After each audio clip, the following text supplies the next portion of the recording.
Salut à tous! Aujourd'hui, on va rêver ensemble. Et si à l'avenir, les jeux AAA n'étaient plus des titres qu'on achète, qu'on termine puis qu'on oublie dans un coin? Imaginez un monde où les jeux AAA sont des expériences qui évoluent et s'enrichissent pendant des années, créant un véritable écosystème dynamique entre les créateurs et les joueurs. Aujourd'hui, je vous parle des jeux AAA+, si je puis me permettre. Vous savez, ceux qui grandissent avec vous, ceux qui ne se contentent pas de vous livrer une expérience fermée, mais qui se réinventent sans cesse. Et pour illustrer cette vision, rien de mieux qu'un exemple, The Witcher 3.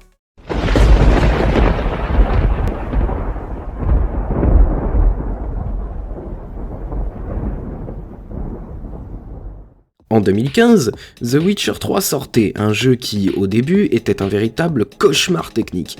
Des bugs à gogo, des crashs, des problèmes de performance. Mais malgré ça, CD Projekt Red n'a pas abandonné, bien au contraire. Ils ont corrigé, peaufiné, mis à jour. Et aujourd'hui, on parle de l'un des meilleurs jeux open world jamais créés. Mais ce n'est pas tout, ce jeu a évolué bien après sa sortie avec des DLC incroyables comme Hearts of Stone et Blood and Wine, qui ont ajouté des tonnes de contenu de qualité, bien plus que certains jeux complets. Et ce n'est pas fini. Aujourd'hui, grâce au remaster gratuit de The Witcher 3, il se retrouve adapté aux consoles next-gen avec des graphismes améliorés et il continue d'attirer de nouveaux joueurs. Voilà un exemple parfait d'un jeu qui, loin de se contenter de sa sortie, est devenu un jeu vivant qui évolue avec le temps et les attentes des joueurs. Imaginez maintenant que ce modèle s'étende à tous les jeux AAA de demain.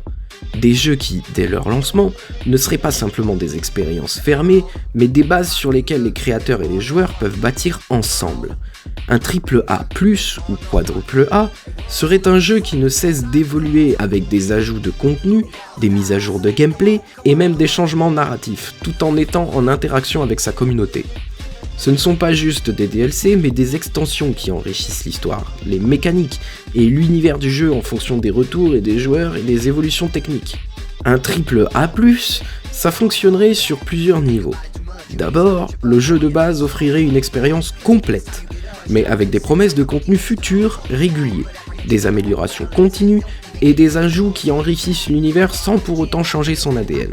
Les créateurs et les joueurs seraient dans un dialogue constant. Ce modèle aurait des bénéfices pour tout le monde.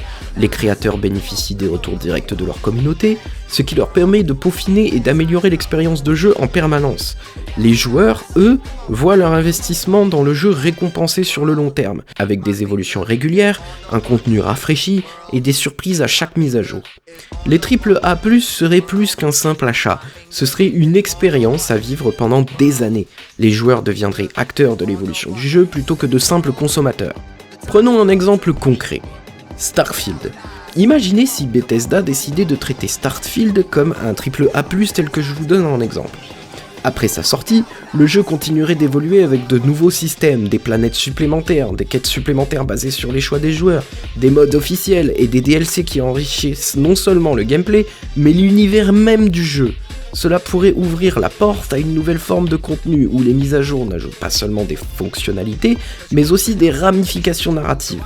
Par exemple, si les choix de joueurs influencent l'histoire sur des années, avec de nouvelles factions ou même des fins alternatives. Bien sûr, ce modèle comporte des défis. Il ne s'agit pas simplement de sortir des mises à jour régulières et de faire plaisir aux fans. Cela implique une vision à long terme, des équipes prêtes à investir sur plusieurs années et une communauté qui soutient le jeu sur la durée. Et il y a toujours le risque de voir les créateurs tomber dans l'addiction aux microtransactions pour rentabiliser cette évolution, n'est-ce pas, Ubisoft ? Mais imaginez un instant. Des jeux AAA qui, loin de se terminer dès leur sortie, deviennent de véritables expériences vivantes. Des jeux que l'on suit sur plusieurs années, avec des DLC, des mises à jour et même des extensions que l'on aurait du mal à imaginer au lancement. Ce serait l'émergence d'une toute nouvelle génération de jeux. Des jeux qui évoluent avec nous au fil du temps. Alors, est-ce que vous êtes prêts pour cette révolution ? Dites-moi ce que vous en pensez dans les commentaires et si vous aimeriez voir plus de jeux comme cela. Et comme toujours, si vous avez aimé cette vidéo, n'oubliez pas de liker, de partager, de vous abonner, faites le poirier si vous voulez, et à bientôt pour plus de discussions sur l'avenir du jeu vidéo. Je vous dis la bise sur vos fesses.